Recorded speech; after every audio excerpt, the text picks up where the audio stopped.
Have you been experiencing internal financial struggles triggered by economic concerns? Are you feeling capped at your current income level and can't seem to realize your financial potential? Energy healer Gene Border has created an emotional freedom technique, or EFT, tapping protocol to help calm the inner voice that keeps you stressed.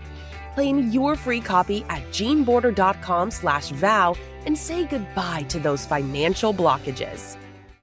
Welcome to another episode of the Focused Practical Dreamer's Journey podcast, Energy Work to Better Your Business, hosted by energy healer Gene Border. It's not just about dreaming, it's about making those dreams a practical reality. Subscribe to us via your favorite network by visiting our website at www.focusedpracticaldreamer.com. Now, get ready. Your journey to success starts here. Hello, everyone. It's your host, Gene Border, with another episode of the Focused Practical Dreamer's Journey podcast, where we talk everything business, but we also get into how the energy and the mindset really is the key if you want to get somewhere with your business. I have another really cool guest with me here today. Brent Webb is here, and we're going to get to him in just a moment, but I want to remind those of you who are having a little bit of stress around your financial situation, there is a free resource for you in the show notes, or you can just go to geneborder.com/vow, V-O-W. Do a few rounds of EFT tapping before you make those decisions that might be stressing you out a little bit about money, because you want to make those decisions from a place of calm rather than a place of fear or tension, okay? Just click below in the show notes or geneborder.com/vow. And now on to Brent. Brent is a big mind person. The power of the mind, personal power, all that stuff is really big with me. So I'm so excited that you're here. Welcome. Tell us a little bit about you. Well, thanks, Gene. It's my pleasure to be here. I mean, I'm big everywhere, right? I'm just a big dude. This is my 30th year this year of doing this. I started out, I was an only child in the Midwest, and I wanted to be, ever since I was 5 years old, a magician.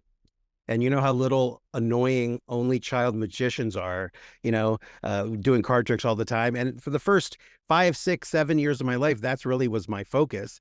Once I went to the library, I would go every weekend and I would take up books. And one week there was a book on the shelf. It was called The Magic of Believing, which I'm sure you've heard of, but it's a famous book about the power of the mind. And it was mistakenly put on that shelf. And I took it home with the other books. And when I got to it, and even as a small kid, 8, 9 years old, I knew there was really something to this that excited me, that there was more than I thought there was. So I really started putting that to practice 10, 11, 12 in those years. I became a professional magician, a mentalist, toured all over the world, worked with a lot of famous people. And the funny thing is, the very first celebrities I worked with, Joan Rivers, Phyllis Diller, they were huge proponents of the magic of believing. And Phyllis Diller based her whole career on that book. She said that book's, made her life. And so really I wanted to be an entertainer, but it was never enough. I mean, just the applause from the audience, it was great. But I really wanted to do something where I was learning all these things, going all over the world and meeting thought leaders and religious leaders and putting meditation retreats. But really, until I started teaching, about the mind, that's really where my career kind of made the shift from entertainment into what I do now, which is, I'm a mind power expert, but I try to make it as simple as possible. I mean, we've got this amazing supercomputer. We've all got one. None of us know how it works.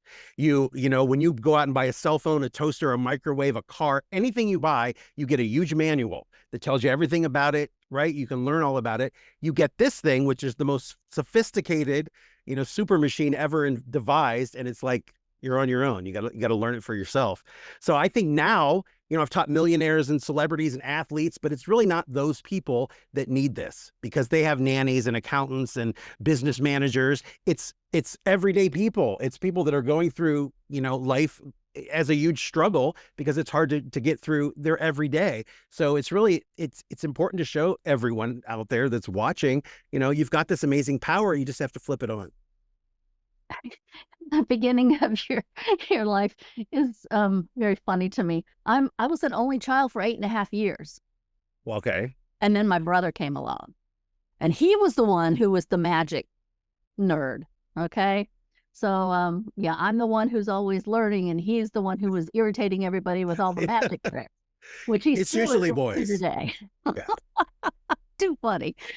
Yeah, but the whole power of the mind thing, that's so interesting to me. I've heard it said, and I believe that the computer of your mind records absolutely every instance of your life. It's like a huge hard drive that has no limits, and it maintains all this information, and you create your reality inside your head.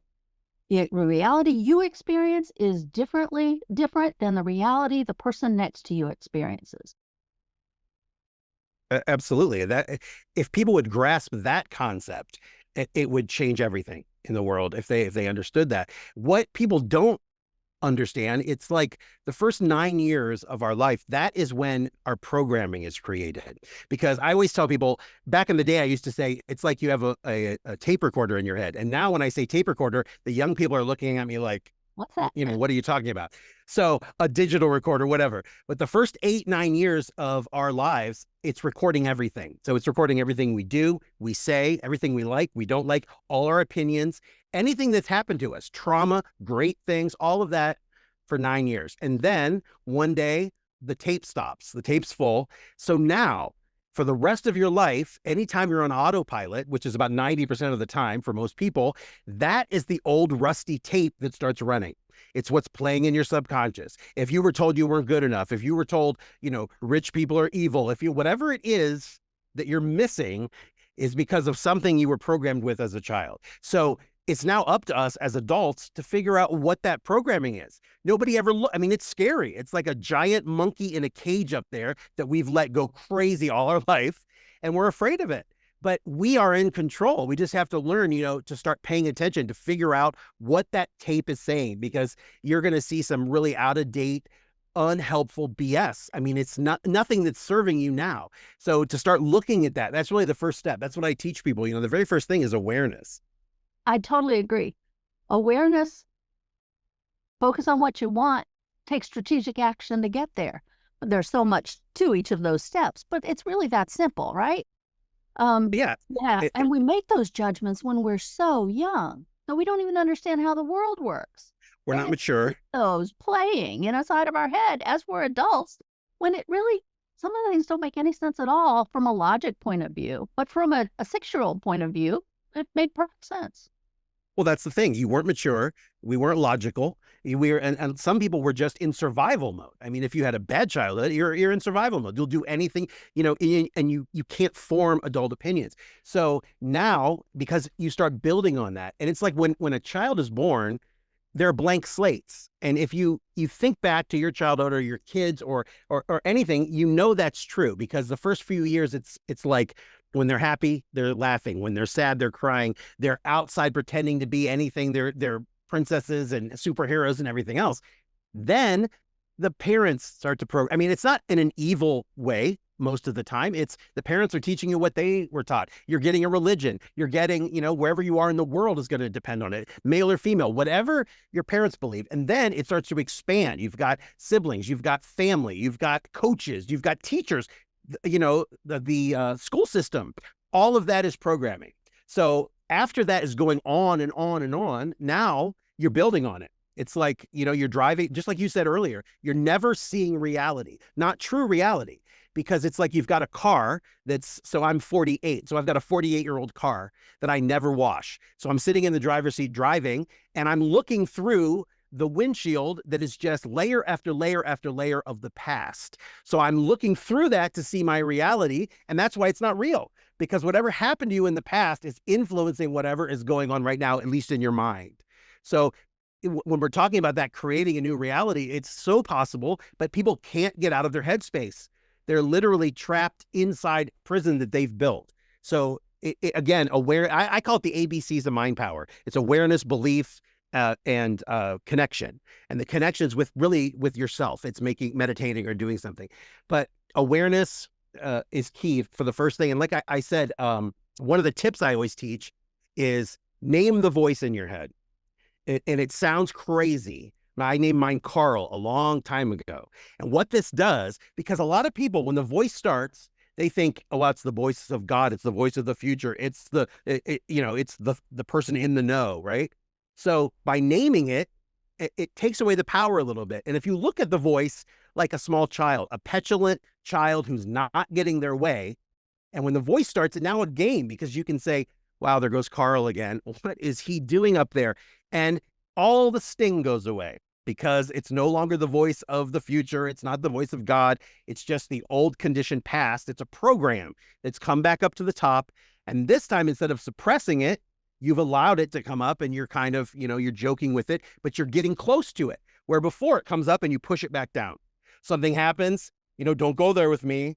You can't talk to your dad about that, which means you've got stuff that somebody's getting close to and they just push it back. So this starts to create awareness because it's like anything you drag into the light, big scary monster comes out into the light. It's no longer scary because you see that it's built from, just a lot of untruths and past, pieces of information that aren't logical anymore. So the grip starts to loosen that it has on your life. And from there, then you start making the steps. But yeah, awareness, you have to have first. Without it, you're never going to get there because you're not going to even know what's going on. You mentioned some beliefs that a lot of business owners struggle with, even not on a conscious level. But so many times we limit our financial growth because of these weird ideas. Well, rich people are greedy and I don't want to be considered greedy, so I don't want to be rich. I want to be able to pay my bills, but anything more than that might be greedy. And so it's this little hamster wheel we get on inside of our head, and the wheel starts really slowly and then it keeps growing into these illogical thoughts. Yeah, it snowballs because people you're around when you're a child start it, and then you continue it. You keep adding to it because your beliefs are then formed. So you start adding to it. But it's exactly what you said. But it's subconscious. So you don't even know because if you knew what it was saying, you'd go, wow, that's not logical. But you're not. It's running. You're on autopilot. You're driving down the road. We don't have to say, I have to turn right here. I have to turn left. Then I go a half a mile. And we don't do that. We are literally in our head thinking about what we're going to cook for dinner. We're having an argument with our partner or spouse, right? I mean, I know people that are arguing in their head. They're doing their side of the argument. They're doing the partner side of the argument, right? It's never going to happen. Not like that. But that's what we do. So you're on autopilot. And when that happens, the tape that starts running in the background is that old rusty tape. And when you start to become aware of it, like I said, the grip starts to loosen, Another thing I tell people all the time, get some Post-it notes. Write the name of the voice. So in my case, Carl, you write that on the Post-it notes, 5 or 6 of them. Put them around the house, one in the car, at the office, whatever. And for the next week, you just carry a pad around with you and a pen. And every time you see one of those Post-it notes, it's your trigger. I'm going to stop right now. What's on my mind? Because that's the point where you're going to figure out what that tape is saying because you're going to catch it. And all you got to do, no judgment. Don't get sucked into it. You're just going to write it down. What is the voice saying right now? Write it down. Don't judge it. After a week, go back and read that notebook, and you are about to be released from your misery because you're going to see just what a bunch of crap it is. And it's really one of the only ways, besides very early in the morning, very late at night, right as you're going to sleep or waking up, you can kind of get into the subconscious. It's very tricky. This is a great way to do it anytime because you're stopping. I see that Post-it note now. I'm stopping. What's on my mind? You'll catch the tail end of it every time. Whatever's running up there, you're going to hear. You write it down. And I'm telling you. I've heard that before. That is so interesting. Those two things together, name the voice and the Post-it notes, will almost get you 80% of the way because that awareness starts to expand your consciousness. It starts to expand your reality. Everything changes, but you've got to become aware. Otherwise, you're living your life in a tunnel. You're born and you die without ever breaking out of those confines. Another trick is to notice where the same habit that you have in this area is created from a belief that you've got. And it's not only influencing this part of your life, but also your relationship to your business, your financial situation, all of those things, right? So this is a very interesting idea. I've not considered anything like that. And it's easy. That's what I've been teaching ever since I started this, was everyone teaches and they're great. but they're so difficult, and it's one layer after another after another. And a lot of people with busy lives today just can't do it. And I've tried to make it as no nonsense as possible. Everything I've ever done, I've got through cancer, and I've been bankrupt, and I've been a millionaire, and I've been, everything in between. And I've been addicted to pain pills, and I've been, drinking too much. Everything I've ever faced that I have come up against and battled through and won was because I turned it into a mindset thing, because that's really in the end what it is. Everything you face. So if you're out there and you're starting your business, or you're in your business, and you've got to start looking at things from the perspective of, these are mindset issues. Whatever they are hurdle wise, they are the block. The main part of that block is in your head. It's not anything that exists out there. You've got to understand we're in two worlds all the time. We have our inner world, which is thoughts, ideas, emotions. Okay. Then we have the outer world, and it's things and people and places. And the problem is, we all think the outer world is primary. Everything out there matters. Nothing in here matters. So what we do is we look for everything outside. I will be happy when I meet the right person. I will be happy when I get the job. I will be this, I will be that. And you're always looking out there. I get this car, I'll finally be happy. I get this house. So happiness now becomes something that's ahead of you. And it's never where you are. It's slightly ahead of you. And you're always chasing after it because you don't understand. Again, it's a perception thing. But if that little shift, that little mindset shift, will change everything, because it opens doors that maybe were never opened for you, because you've looked at things in a way that you never have before. So you talk about something called the mind power revolution. Talk to me about that. Well, I just wanted something to tell people, we have to start in order to evolve. We have to do something where we're not all against each other, they love this game, the people in charge. It's man versus woman, gay, straight, black, white, whatever. It's always two groups pitted against each other, because that makes the groups fight amongst themselves while whatever they're doing is going on in the background. So you have to start understanding, we're all connected. We're all one here. And you have to start looking at things from the idea of, we have to either evolve here or it's over. Because technology is going faster than we are, and we are letting it take over our lives, And no matter what you're doing in your business, technology is great. We were talking about it before the show today, about how great technology is. Look, we're two different places in the world, and we're able to have this conversation today. That's amazing. But when you let technology take over, and you're now just a participant in your life, because these are all algorithms, and they're created to suck you in. TikTok is created to hypnotize you. Everything is so fast and colorful, and you're swiping. That's not an accident. Today we have a 7-second attention span. In 1989, it was 7 minutes. So that's how much it's changed in the last 40 years, whatever. So think about it, 7 seconds. So that's why everything is scroll, because if you're going through, you've only got 7 seconds to catch someone's attention if you're running an ad or you've got something going online. So it's a different ball game than it used to be, but you can't let technology rule you, because then you're a servant to it, like you were to the monkey inside your head. You're a servant to your mind the same way. It's really taking control, some people for the first time, of your life. Creating the life that you want and then going after it.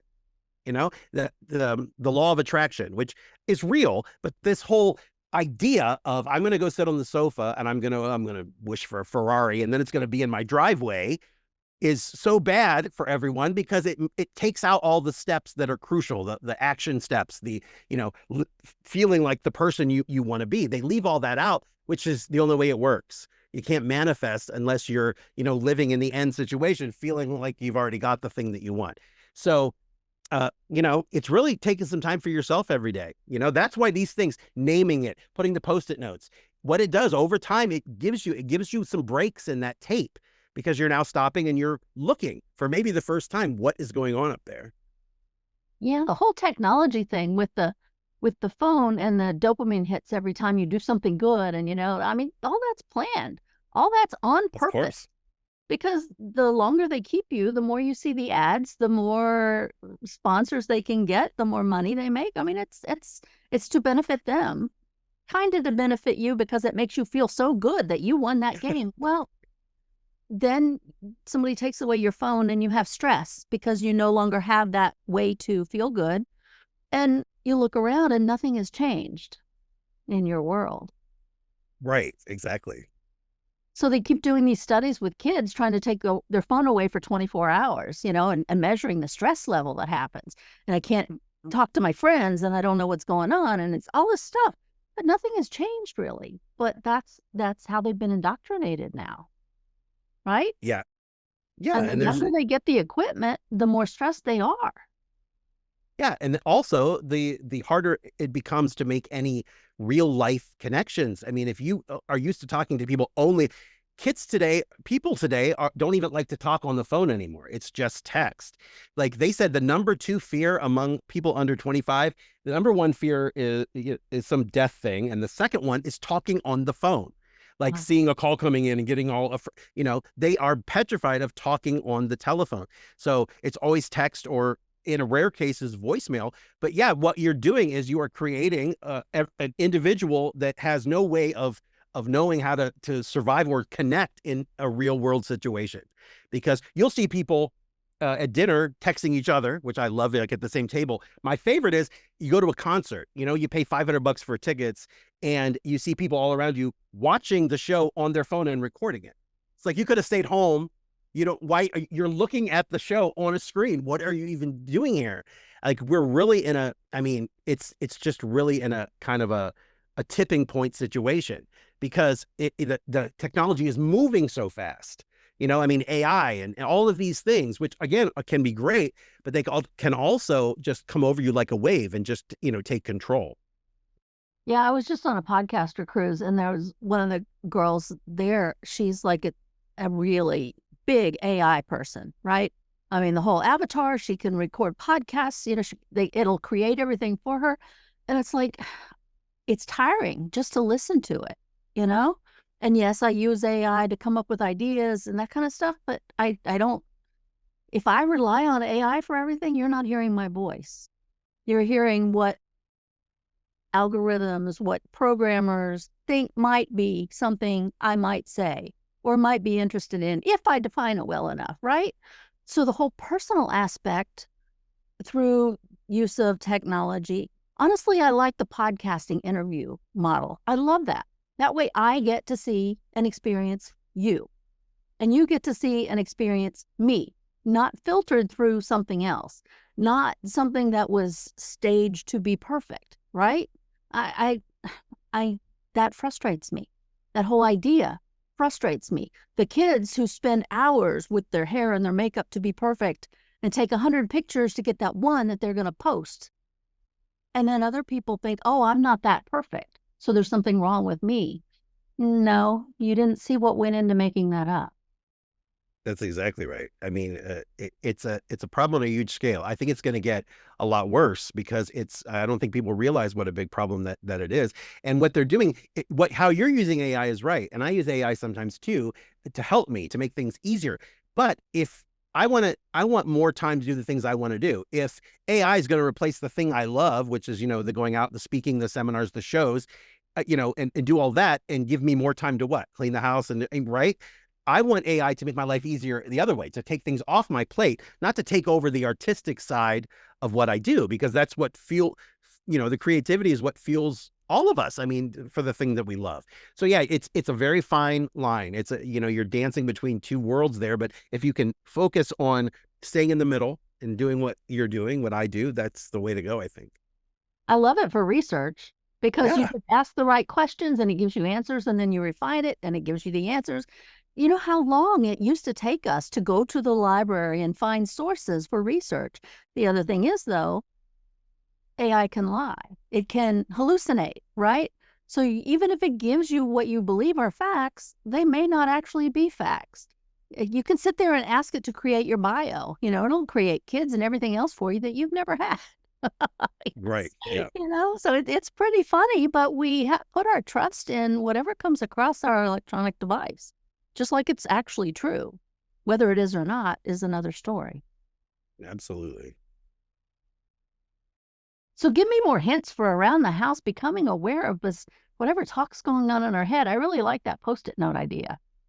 Well, like I said, I came up with I put all the things together that I've done over my life, which is the great thing is I've been very lucky to be paid very well to go around the world and perform, but I've used that time to meet amazing people. And, I've been on meditation retreats in Bali and all different places, and I've met spiritual leaders and thought leaders. And so I've taken what is, a great job, and I've turned it into, I love the performing is great, and the speaking and all of that, but the actually getting to go out and meet people that, expand my consciousness. Because when the first meditation retreat I ever did, the head monk, I always say, I don't know what the position was, but he said, "What do you do?" And I said, "Oh, I'm a magician and I'm a mentalist and I do this stage show, and I read your mind."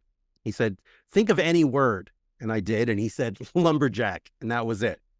And it changed everything for me from that point. And I was in my early 20s, because he said, "Well, mind reading is nothing. You don't understand. We're all connected to a universal consciousness. If you're connected to that, you're connected to everyone's consciousness." And it blew me away. He was doing something for real that I had spent my whole career, coming up with ways to trick and fool you into thinking I was doing. So it really changed things, because a lot of people, they tell you to believe, and if, you got to have faith, and but for a lot of people, it's very hard without some kind of proof. They want to believe after they see it. What is it? See it and you'll believe it. It's got to be the other way. Believe it, and then you're going to see it. So that was a gift, because I saw for myself and with my own eyes to my face that this was happening. And so it changed it, because I was given a gift of actually knowing that this was possible. So that just changed it for me. So that was my early 20s. And then I started, meditating every day. I meditate twice a day, 40 minutes at a time. And I only do that because I'm super busy. I just got back from a cruise as well. I was in Alaska last week doing nice. shows and seminars. Yeah. But if my schedule is so busy, if I didn't get something from these sessions, there was no way I would do 80 minutes a day every day for the last, years. I have a meditation app on my phone. I have a streak going of two years, something like that, because no matter where I am, what I'm doing, no matter who you are watching this, you have to have some time for yourself. That's what, when I say ABCs of mind power, it's awareness, which we talked about, belief, and connection. The cool thing is they build on each other. I mean, I found out after all these years, if you put them together the way I say, and you do the Post-it note and the Post-it note, it starts to create space. It starts to put gaps in the tape. It starts to break you free. And then you start believing in yourself. You start feeling this feeling that maybe you haven't felt before, or it's been a long time. And it creates it automatically. That's why you have to go in that order. And then finally, you have to understand that we're all connected to each other and this universal consciousness, but it's the connection we have with ourself that's the utmost importance, because we have to have some time every day where we sit with ourselves. When we started, civilization started, people meditated, people connected, people contemplated, people prayed, people chanted. They did things where they were with themselves. Today, we are so afraid of being by ourselves. Again, with the phones, I have a minute free time. So what do? Pick up my phone. I never want to see what's up there, because I know that, how negative it is, how horrible it is. And we have this voice I call it the bitchy roommate. You've got a voice that you live with that you can't get away from, that totally narrates your life in a negative way. You can't do that. Remember last time you tried that and you fell on your ass? That's all what it does. And if you had a real life person sitting next to you on the sofa doing that, you'd be out of the house in 10 minutes. But you live with this thing and you let it rule your life, because literally it can even change positions and you'll go with it. It'll say one thing, evidence will come up to show you that it's wrong. It'll go the other way and you'll still follow it along, because you've got this bitchy roommate and it's up there. So when you realize, okay, there's a voice in my head, not only is it going to say negative stuff, it's also the only thing in the universe that knows everything I've ever done, all the embarrassing stuff, things I never told anyone, things I would die if anyone found out. And it's going to use those things against me at the earliest opportunity. It's going to bring it up. Remember that time you peed your pants in 5th grade, whatever. That's what it does, because you have created that programming over years and years and years. So you're literally battling something internally. You've got this, there's the inner world, like I said, the outer world. The outer world is the one we think matters, but the inner is where love is, confidence, courage. All the things that really matter are inner world things you have to give yourself. You have to grant yourself first. Like if I said, go out and buy me a pound of confidence, go down and get me, some love. It's impossible, but that's what we think. The car, the house, this. We have so perverted this in our minds that we think happiness is not only ahead of us, but it's out there and not an inner thing.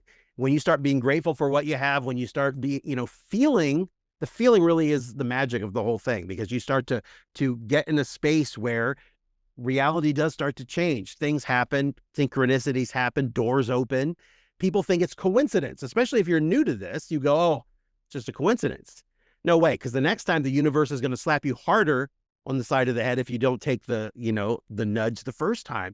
So the awareness creates the belief in yourself. It creates the idea that, you need to connect to yourself. It also allows you to kind of step back. And because there's breaks in the tape, now when some drama happens, instead of getting sucked into it, and 2 weeks later, you realize, wow, I just got mindlessly sucked into that for, 2 weeks. It's like things kind of freeze, goes in slow motion. You're in the zone. And then you decide, is this situation worth my peace? That's the only question you have to ask, because I guarantee 99.999% of the time it is not. And that's all you need to do. Because if you bring a little awareness to it, a little consciousness to it, it can't hold up. But that's not what we do. Somebody that you have a problem with starts doing their thing, and they start agitating you, and immediately you get pulled into it, and you never even are aware that it's happening. That's where the problems are. Awareness will start to change everything in your life, because you bring that awareness to everything, not just, what's on your mind. You'll start to see it in other parts of your life. I find myself saying quite frequently, you wouldn't talk to a stranger the way you're talking to yourself, right? So Yep. if you just start with that filter, would I treat someone else the way I'm treating myself? When how have I made that okay, right? Like for me, just sitting out on the balcony watching the waves off the ship, that's all I needed to be happy. Now, Mm-hmm. there were things that went into that. I had to get myself to a space financially where I could then book that trip and get myself there to get on the ship. So there are things behind it. But what brings you joy? And then find what action is needed to get you to that place of peace, to use your word. Yeah, repetition is a superpower. Repetition is what got us into whatever mess that we're in. Like, I've been on a diet for a while. I became a vegan about a year ago. Which is a Midwest boy who loved hamburgers and pizzas and all that stuff. I don't eat meat, dairy. I mean, it's crazy to me. It's a mindset thing, but I'm slowly losing weight. But the repetition of eating ice cream and potato chips my whole life got me here. Right. So it's going to take that's what it's so amazing. People think there's some magic. You're going to do some course and then everything's going to change. You've got to be the catalyst for that change, because without you, nobody else is going to do it for you. No magic chant is going to do it for you. No pill is going to do it for you. Whatever you're facing, you have to actually face. You've got a bitchy roommate. Not only are they a bitchy roommate, this villain that you have in your head can be so treacherous that it can end your life, because not one person's ever committed suicide without the voice in their head telling them to do it. Think about it. That's how much of an enemy that voice can become, because you're just, over time, the repetition of building that program. I'm not good enough. Yeah, you say it 5 times, 20 times, 50 times, there's no power to it. But if you say it all the time, over and over and over to yourself, you affirm it to yourself, you feel it in your bones, you become it, you believe it, you live it.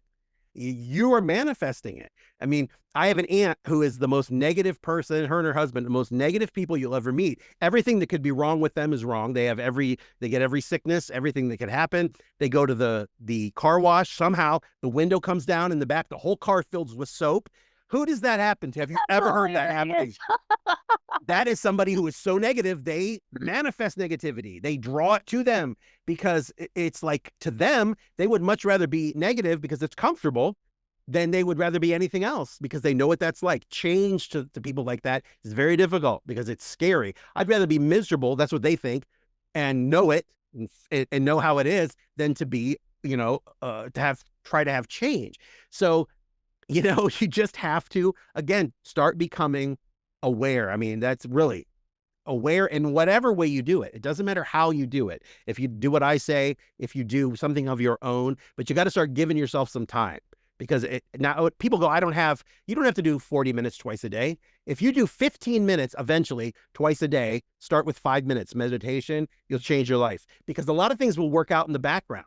You won't have to do anything. It's not like going to a therapist and talking about your life and feeling like crap when you leave. Like, you don't feel better. You leave the therapist's office, you go home, and you feel like crap for a few days because you're reliving it. All the same feelings are rushing through your body. It's like, we've stored all these things inside, all the good things, like the first kiss we ever had, the first car we ever drove. Those are few and far between.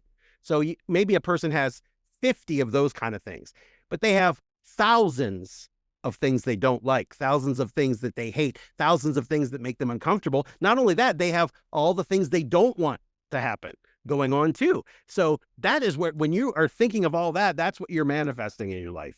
Because if your mind is totally on all the things you don't have, all the things you really want, and it's not again, you're not living like you have it, you're living like you want it. So you're always going to want it. I mean, that's the real key is, once you start becoming aware, once you start creating belief, once you start meditating, a lot of these things work themselves out. You don't have to feel all these feelings again. I mean, I've cried during meditation. Things have released. I don't even know what they are, but I've noticed that when things happen again that really got me upset before, and it'll be a day later and I'll go, wow, that same thing happened to me 2 years ago. And I was on a spiral for 2 weeks and I didn't let it affect me. It will do it automatically. Again, there's nothing else to do. I tell people, close your eyes, count to 1 to 20 over and over again. If you get to 67, go back to 1. If you get to 159, get back to 1. If you think about your lunch, go back to 1. If you're thinking about your butt hurting, go back to 1. That's all you do for 5 minutes to start. And what you're doing is you're strengthening your focus. You are strengthening the ability to focus, because all these things you're holding inside, that's focus, that's willpower. You're holding them in with willpower. Like, you would think logically, if I hated something, I would get rid of it. That's not what we do. We don't like something, so we hold it in. It's like we take it in, we use willpower to hold it. And then anytime, say we had a breakup with our girlfriend, she has a red pickup truck. And now every time I'm out driving and I see a red pickup truck, all the feelings come rushing back because I've stored them away like that. And those are red flags. They're gifts. Okay, I want to get out of here. The energy wants to leave. But you're not letting it. You're going, nope, I'm not even going to touch that. It's so uncomfortable. And so every time that energy comes up, it's saying, let me out of here. Energy's transient, just like everything else in life. It's meant to pass through. It's not meant to be selectively, I like this, I'm going to keep it. I don't like this. And no, because then you've got all that stuff inside you and all of it's held there with willpower. And so every time you get rid of something, you bring back your focus in meditation, and now something may leave you, that little bit of willpower comes back home. And now you can focus it where it matters. And that's what successful people do. I've worked with celebrities and athletes. It's like you work through something, you take that willpower, focus it on what matters, and do that over and over and over again. And it changes everything, changes your life.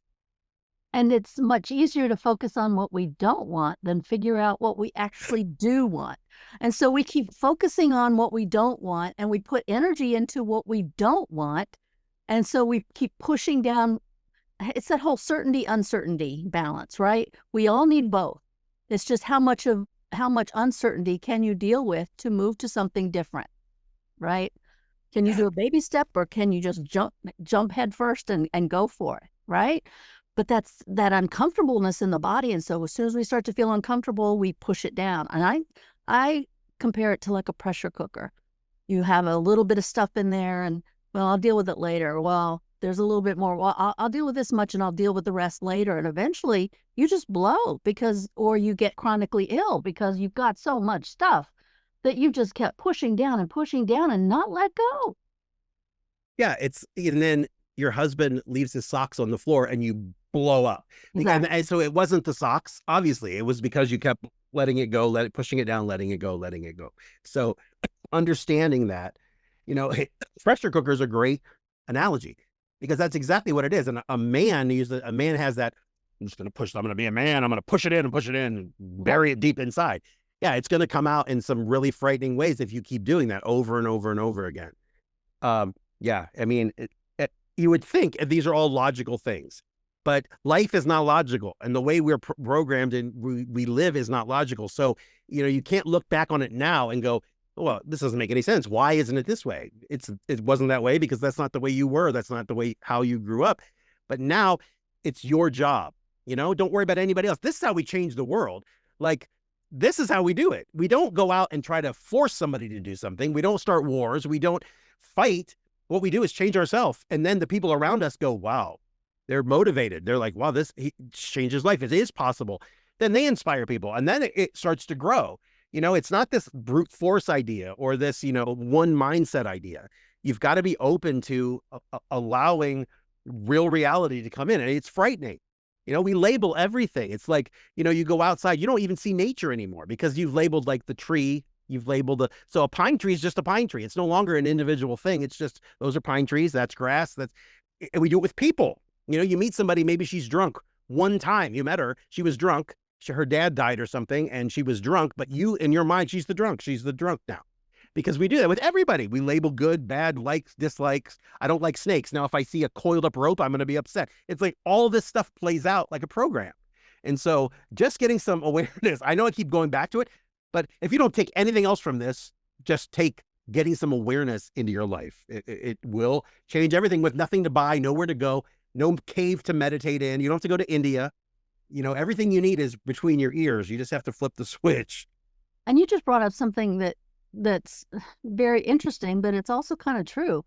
First impressions can last a really long time and can be hard to overcome sometimes if they make a large enough impression, right? I mean, I was on a ship with some people who showed themselves, right?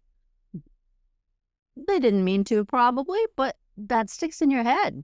And so you create judgments about them, about the situation, about what they must believe to be in that situation, all kinds of stuff, right? And we judge people based on our history, our past, our beliefs, our experiences. And then to move slightly, if you don't know what you want, how do you move towards it? Well, a good friend of mine was Gavin McLeod from he was the captain of the Love Boat. We were neighbors in Palm Springs. And as a matter of fact, he got me on my first cruise ship, which was the Pacific Princess, which was the Love Boat. Cool. The second version. But he used to say, and he was a great guy. This was the guy who was religious, but wasn't a religious person that persecuted everyone else. He had his belief system, but he was open to so many other things, and to energy, and to the universe, and to, not just God. But he used to say, life is like a cruise ship. And the first time he said it, I thought, oh God, here we go. The captain of the Love Boat is going to give me this syrupy sweet analogy of how life is like a cruise ship.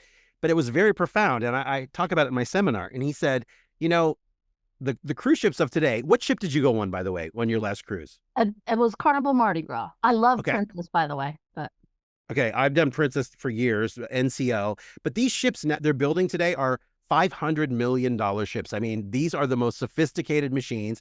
And he said, every morning, somebody can go up to the bridge. They can input the destination into a computer. They can push a few buttons, and they can leave the bridge, and there can be no crew there. That ship will leave on time. It will get to the next town. It will somehow make it there because it knows where it's going. And he said, that's the problem with most people. He said, if you took the same ship and you just had somebody go up, flip the engines on and leave, it's never going to get out of the harbor. It's going to crash, before it ever leaves because it doesn't have a destination. And that's how most people live, because they go, I want to be rich. I want to be in love. I want to be famous. I want to be this, that, or the other. But it's a very broad, general thing. Those aren't those aren't goals. And those aren't, those are just daydreams. I want to be rich. I want to see myself in that Ferrari, right? But you have to really know what your end game is. You have to know what it is that you want. And another thing I tell people is I call it the anchor image idea. But what you do is you take whatever it is that you want, the life that you're going for, whether it's, okay, I've got a perfect partner, got this house, I've got 2 kids, this dog, financial freedom, I'm able to do what I want. And then you create an image in your mind. So a big house, you and the family posing in front, it's the middle of the day, which means you're not working because you're at home. You don't have to work a 9 to 5, whatever it is that makes you feel that. Really see it in your head, really feel it, play with it.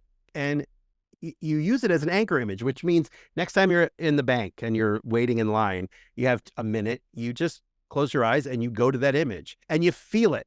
You feel what it would be like. Wow, what is that like? I have financial freedom to go where I want, do where I want, not work with anybody if I don't want to. I don't have a boss, right? I have this amazing partner. I have these kids, whatever it is, and feel it. And then start thinking, how would I act if I was that person? Because that's how you should be acting.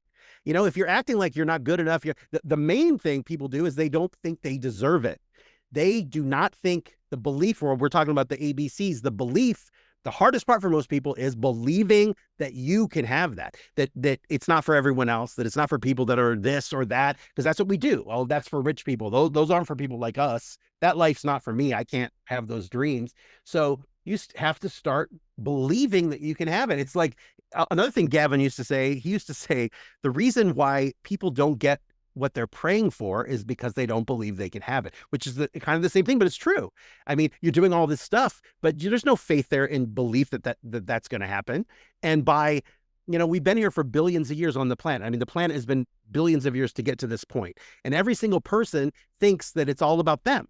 It's like you would have a zillion things would have to, to be perfect to get you here. But yet you're worried about what Mary thinks of your dress, what the neighbors are going to think of your car. It's like, you're hurtling through space on a rock, and you're living a life where anything you want is at your fingertips. You can do what you want. And people say they're bored. It's like you're in your head. I mean, you've got to start expanding your horizons a little bit. And for yourself, be the person that changes your whole family line. If you've had a dysfunctional family, why not be the one who skews the family line into normalcy for the first time, by finally putting your feet in and saying, I'm not doing this anymore. And the first thing that comes up when you say that is the idea, I'm going to be disloyal to my family if I do something different. I'm not going to be like them anymore. And that's another hard thing sometimes to work through, right? This is what I kind of want, but I don't know how to get there. And I don't know what they'll think of me if I do that. And they're going to be mad at me, and they're going to put me down and all this stuff. And they're going to say, oh, you can't do that. So in my head, I don't think I can do that. So the whole tension starts. That whole ball of tension just starts. And that's when you have to pull Carl out, right? And say, Carl, what the heck are you saying? No, I mean, it's true. It's a self-imposed problem. I mean, we've done this to ourselves our whole lives. And now, no matter how old you are, no matter when you start, the trick is that you finally are starting. So it doesn't matter, 80 years old or 18. Whenever you liberate yourself, that's freedom. I mean, true freedom, of course, financial freedom, go where you want, do what you want. But to be liberated from yourself is freedom, because you don't have that. I mean, you could kill somebody and be out of prison in 20 years. The voice never lets you off the hook. It's punishing you for stuff you did when you were a kid for the rest of your life. There's no parole. There's no, I don't get out for, time served. No, that voice is going to use all that stuff against you because you've let it. It's a monkey in a cage, but it's a monkey in a cage that you have. It was a small, docile little chimp at one point, and you have created this thing.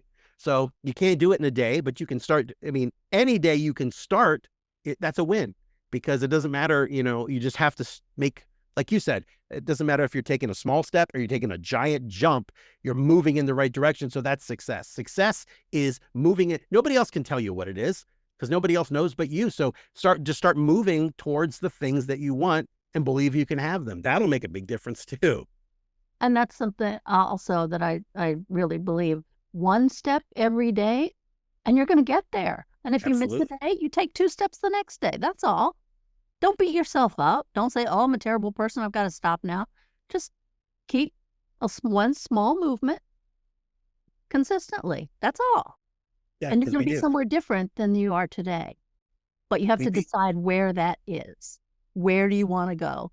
And then you can figure out how to get there. But first decide, what is my ideal business, life, relationship, home, vacation, whatever it is. What do you want? Absolutely. Got it. So we're running out of time here, but before we go, you've got some resources for our listeners. Why don't you tell us about that and where they can find you? Well, the best way to start connecting with yourself, like I said, is meditation. So I came up with a free meditation course. It's just an introduction, because a lot of people think it's some new age concept. It's somehow religious. It can fit in with whatever you do now, but it's just getting that time to connect with yourself. And meditation will open some doors for you for sure. So anyway, put this together as a free journal, instructions on meditation, a couple of videos where I teach it. If you go to meditationminicourse.com, you can download your free copy, start using it today. And then the best way to find me is just brentwebb.com, BrentWebb cultivating.com. There's tons of free resources there because, again, I'm all about getting this message out more than I am about trying to sell something. So, and I have 1,000 videos on YouTube. So there's just so much you can, do without buying anything. It's just there to, we have to start making these changes, and we got to do that today. So let's just, pick something, dive in. And I know we talked bad about technology, but it is useful. It really is. So they can find you on Facebook, Instagram, YouTube, on your website, which is where they can probably get the most in-depth information. Absolutely. So I want to thank you so much for being here. It's been a pleasure. See how fast time flies? I was just having fun talking. Yeah. These are the best conversations. See, I love conversations like this, where you're just actually talking to somebody instead of, I've got a list of questions that you've sent me and we were both memorized. This was awesome. I don't play that game, and it frustrates some people, but I tell them up front, I don't read anything on the air. It's just a one-take conversation. Whatever comes up is what's supposed to come up. Exactly. That's my take on it anyway. And it's my show, so I can make the rules. That's right. So do you happen to have any final thoughts for our listeners before we close out here? The only thing I can say is it doesn't matter where you're watching this from, doesn't matter how old you are, doesn't matter what you look like, doesn't matter what you weigh, doesn't matter what sex you are. All that matters is that you have a desire, that you have a belief, that you have dreams somewhere that you want to attain. You can do it. I mean, I promise you can do it, but it's not going to happen by you reading about it or watching this interview or anything else. It's going to happen by you actually taking steps to make it happen. Start meditating, start becoming aware of the voice. So it's going to take a little bit of time, but it's going to give you benefits you just can't imagine. And pay attention to Carl. That's right. Name yours something funny and then let us know what it is. There we go. So thanks so much, Brent, for being here with us. I really enjoyed our time together. And I want to thank my listeners for tuning in again. We drop a new episode every Tuesday. If there's something in particular you'd like to hear, get in touch. I'll see if I can meet with whoever it is you recommend to give you the most value that we possibly can. And until next time, this is your host, Jean Border, with the Focused Practical Dreamer's Journey podcast. Till next time. We trust you enjoyed this episode of the Focused Practical Dreamer's Journey podcast. Energy work to better your business. Hosted by energy healer Jean Border. Remember to visit our website at www.focusedpracticaldreamer.com and enjoy even more great episodes like this one. Again, while you're here, subscribe to us via your favorite network. We look forward to seeing you next time on the Focused Practical Dreamer's Journey.